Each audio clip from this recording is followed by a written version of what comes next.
الله أكبر.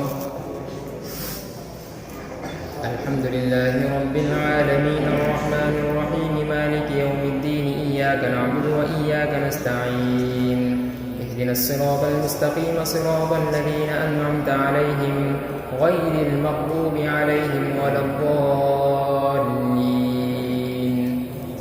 الحمد لله الذي أنزل على عبده الكتاب ولم يجعل له عوجا قيما لينذر بأسا شديدا من لدنه ويبشر المؤمنين الذين يعملون الصالحات أن لهم أجرا حسنا ماكثين فيه أبدا وينذر الذين قالوا اتخذ الله ولدا ما لهم به من علم ولا لآبائهم كبرت كلمة تخرج من أفواههم إن يقولون إلا كذبا فلعلك باخع نفسك على آثارهم إن لم يؤمنوا